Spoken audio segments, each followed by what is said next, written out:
Jacques in these parts has but wine and wind or bread.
Think your friend's hand will make for a nice broth? You've clearly honed your sense of humor.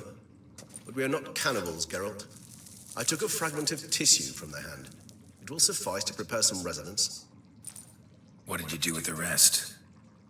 I cremated it, as our codex commands. A raven told me you'd acquired the necessary ingredient. Pretty helpful creatures. Call on them often? I try not to overdo it, but they can be so useful. As they were now, when I merely needed to be sure I could arrive in time should things go sour. Managed fine alone, but thanks for the thought. Gonna need much longer to finish brewing resonance? Mentioned the last ingredient, too. What about that? That, I fear, might prove troublesome. You see, to use the concoction to summon the memories of one, the solution must contain the blood of another specimen of the same species. Shouldn't be a problem.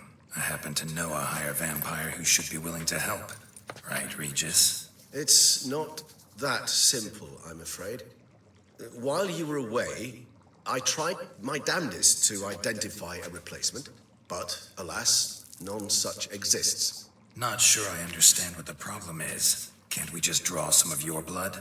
The blood must be in an agitated state. As I'm certain you know, higher vampires can change their corporeal shell. As our flesh changes, so does our blood's chemical composition. To make a long story short, I shall need to induce in myself a state of strong psychokinetic arousal. In brief, madness, rabidity. And that stands to be very, very dangerous. Dangerous? Why? I mean, you'll still be you, right? True, but I should be highly agitated, in a state of fury. You know better than I that fury cannot be controlled. If you've ever seen an enraged vampire, you know very well that all who find themselves nearby will be in grave danger. How will we handle that?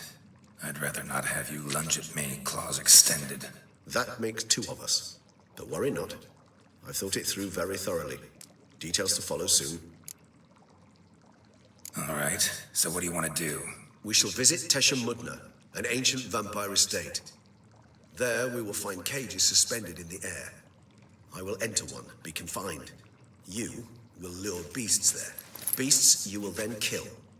The bloodletting should prove profuse. Abundant enough so that the blood scent will drive me mad. Wild.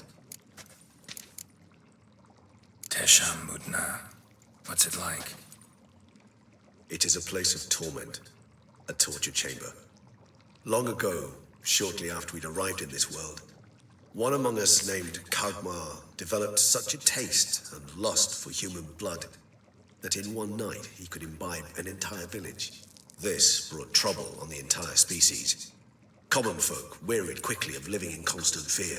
They began to hunt us, seek the aid of mages and witches in tracking us down. So what? Not like they could ever hope to kill you. But they were bothersome.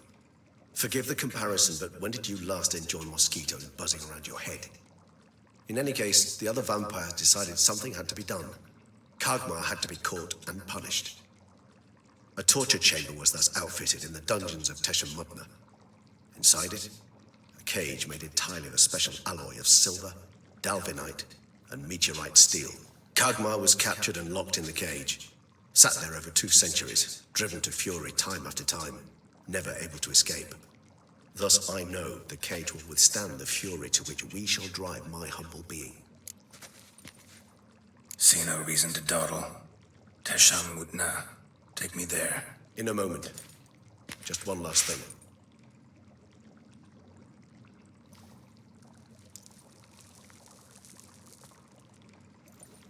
What was that? Blood. Oh, the last favor the Raven did me. I've also taken some Sancurium, a solution that sharpens one's sense of smell. One drop of blood shall smell like a gallon to me now. You crazy? You're a recovering addict. Your outrage warms my heart, Geralt. But you must remain calm. I have no choice.